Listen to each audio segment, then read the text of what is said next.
রুক্মী, তোমার বোন আমায় যথেষ্ট অপমান করেছে, আর এর শাস্তি ওকে সারা জীবন ভোগ করতে হবে। এখন এখানে কোনো স্বয়ংবর হবে না। স্বয়ংবর সেই কন্যার হয়ে থাকে যে কন্যা অত্যন্ত স্বাধীন চেতা, যাতে সে স্বয়ং নিজের স্বামী নির্বাচন করতে পারে। আর এখন আমি ওই কন্যাকে স্বাধীনতা থেকে বঞ্চিত করব, আর না ওর বিবাহ ওই কৃষ্ণের সঙ্গে হবে, কারণ ওই কৃষ্ণ তো আমার হাতেই মারা পড়বে।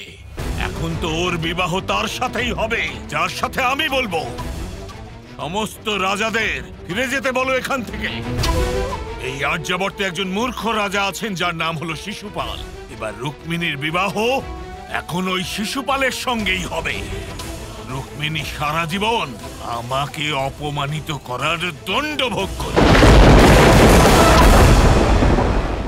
মহারাজ, জরাসন্ধ রাজকুমারী রুক্মিণীর স্বয়ম্বর বাতিল করে ওনার বিবাহ ছেদি যুবরাজ শিশুপালের সাথে ঠিক করেছেন। খুব শীঘ্রই এই বিয়ে সম্পন্ন হবে। ছেদি যুবরাজ শিশুপালের সাথে বিয়ে? ওর সাথে বিয়ে মানে সেটা বিয়ে নয়, যন্ত্রণা হবে মা, যেটা জরাসন্ধ তোমায় দেবে। শিশুপাল অত্যন্ত মূর্খ, রাগী, অহংকারী। ছেদির রাজার জয় হোক। কাল যুবরাজ শিশুপাল আমাদের খেতে শিকারের জন্য এসেছিলেন। আমরা ওনাকে খাবার খেতেও দিয়েছিলাম। ওনার সেটা খুব পছন্দও হয়েছিল, কিন্তু তারপরও উনি আমাদের ওপর দ্বিগুণ কর ধার্য করেছেন। আপনারা সবাই নিশ্চিন্তে থাকুন, আমি ছেদি নরেশ আপনাদের এই অতিরিক্ত কর মকুব করলাম। আরে দাঁড়ান মহারাজ, আপনি কি করছেন?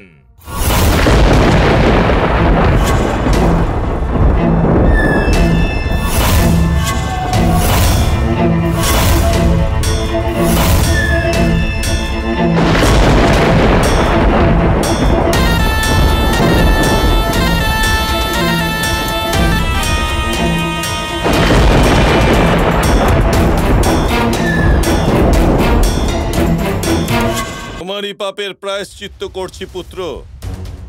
যদি এই মানুষগুলো ভালো খাবারই বানিয়েছিল তাহলে তুমি এদের শাস্তি দিলে কেন? এই লোকগুলো একটু বেশি ভালো মহারাজ, আর প্রয়োজনের থেকে বেশি ভালো লোক আমার পছন্দ নয়।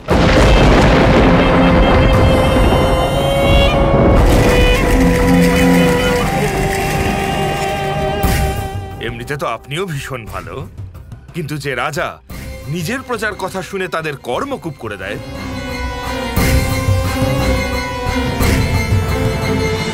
সেই সিংহাসনে বসার যোগ্য নয়। চলুন উঠুন, আরে উঠুন, সিংহাসন ছাড়ুন। আজ থেকে এই সিংহাসন আমার। সেদিন রাজা হলাম আমি।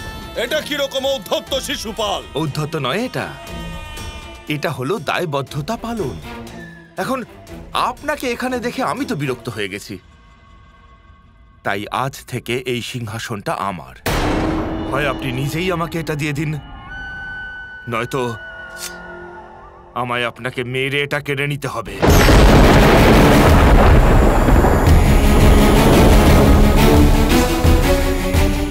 কিন্তু আপনি তো আমার বাবা, আপনাকে আমি কিভাবে মারতে পারি?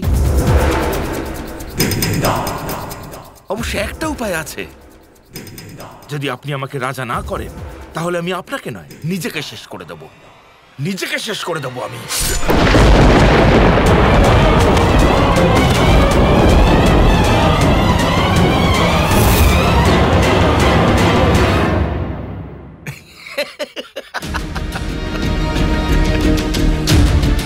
কি হলো? নিজের পুত্রের মৃত্যুতে শোক পালন করবেন না বৃদ্ধ মা?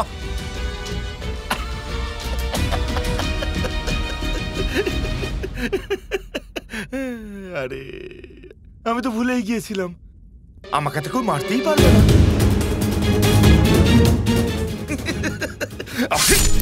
আপনি আমাকে মারবেন, আমি আবার জীবিত হয়ে যাব, কারণ কৃষ্ণ ছাড়া আমাকে কেউ মারতে পারবে না। আর তার উপর করা 100 অপরাধ পর্যন্ত সে আমাকে ক্ষমা করে দেবে, যেটা আমি কখনো করব না। তাহলে শুরু থেকে শেষ অবধি, সময়ের শেষ পর্যন্ত আমি জীবিত থাকব। অমর আমি শিশুপাল। এই সংসারের আমিই ধরবো হাল। এই সিংহাসন থেকে সবাইকে দূরে রাখবো। আর তাছাড়াও যে কোনো মহান কাজের সূত্রপাত নিজের বাড়ি থেকেই শুরু হয়। তাহলে আমার উত্থানের শুরুও এখান থেকেই হবে, আপনার থেকে বাবা। আরে যান, সরুন।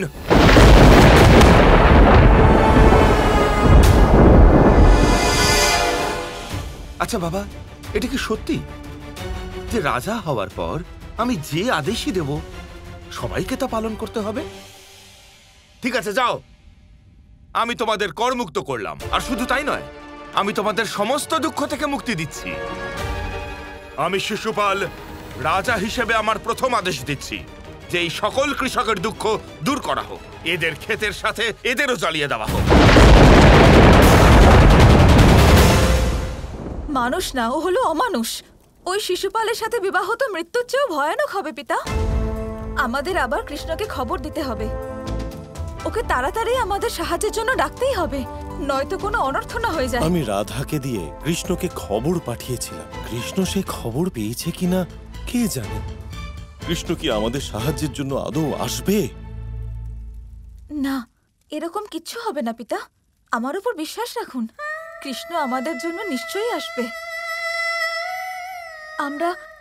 আমরা ওর জন্য জরাসন্ধের সাথে বিরোধিতা করছি।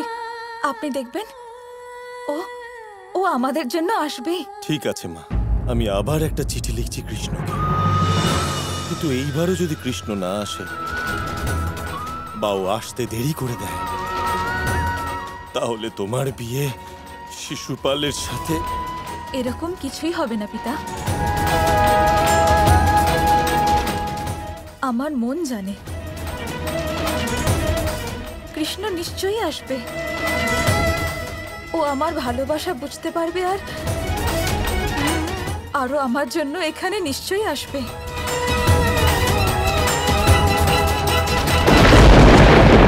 বলরাম, তুমি জরাসন্ধকে হারিয়েছ, এতে আমি অত্যন্ত প্রসন্ন। কিন্তু জরাসন্ধ এখনো বেঁচে আছে, আর আগের থেকে অনেক বেশি রেগেও আছে। আমাদের আগের চেয়েও বেশি সাবধান থাকার প্রয়োজন আছে। হ্যাঁ দাদু। আরে হ্যাঁ, আমার মনে পড়েছে। দাদা সাহস আর বুদ্ধিমত্তার এক উদাহরণ তৈরি করেছেন। কি সঠিক সিদ্ধান্ত নিয়েছেন সময় অনুযায়ী। পালিয়ে গেলেন সোজা ওখান থেকে। খুব ভালো লাগলো আমার সেটা দেখে। আমি আমি আমি পালিয়ে গেছি? হ্যাঁ তো। খানি তুমি এটা কিভাবে বললে যে আমি পালিয়ে গেছি? দাদু, আমি ওখান থেকে একেবারেই পালিয়ে টালিয়ে যাইনি। আমি তো থাকতাম কানাই, ওই জরাসন্ধকে আরো মারতাম। ও মারা যাওয়া পর্যন্ত ওখানেই থাকতাম। কিন্তু ওই রাজকুমারী ভয় পেয়ে গেলেন, আর ভয় পেয়ে উনি আমাকে দিব্যি দিয়েছিলেন দাদু। সেই দিব্যির জন্য আমাকে ওখান থেকে চলে আসতে হলো কানাই, পালাইনি আমি। আমি শুধু এটুকুই বলছি, যাই সিদ্ধান্ত আপনি নিয়েছেন তা সঠিক, নয়তো কে জানে পরে কি ঘটত। আর যুদ্ধে সময় মতো যদি কারণ উপযুক্ত হয়, তাহলে যুদ্ধের ময়দান থেকে পালিয়ে যাওয়া একদমই সঠিক কাজ।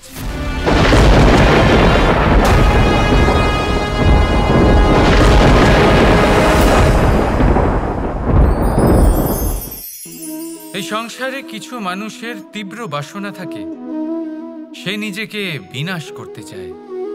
কিছু মানুষ মদ্যপান করে নেশায় বুঁদ হয়ে থাকেন, কিছু মানুষ বিলাসিতা করেন, আর কেউ সবার সাথে শত্রুতা করে বসেন। যদি আপনি নিজের বিনাশই চান, তাহলে এইসব করার প্রয়োজনই নেই। শুধু একটু অহংকার পোষণ করুন। হ্যাঁ, আপনি ঠিক শুনেছেন, এই অহংকার আপনাকে বিনাশ করে দেয়। এ হয়তো কাঁটার মতন বেঁধে না, কিন্তু এর ধার আপনাকে রক্তাক্ত করে দেয়। আস্তে আস্তে আপনার প্রিয়জন, আপনার বন্ধু, আপনার আত্মীয়, যাদের আপনি ভালোবাসেন, তাদের সকলকে আপনার থেকে দূরে করে আপনাকে একা করে দেয় এই অহংকার। যদি আপনি এই জীবনে বাঁচতে চান, তাহলে বিনম্র হতে শিখুন। আর যদি আপনি নিজের বিনাশ চান, তাহলে অহংকার পোষণ করতে শিখুন। সিদ্ধান্ত হলো আপনার, এই জীবন হলো আপনার। রাধা রাধা।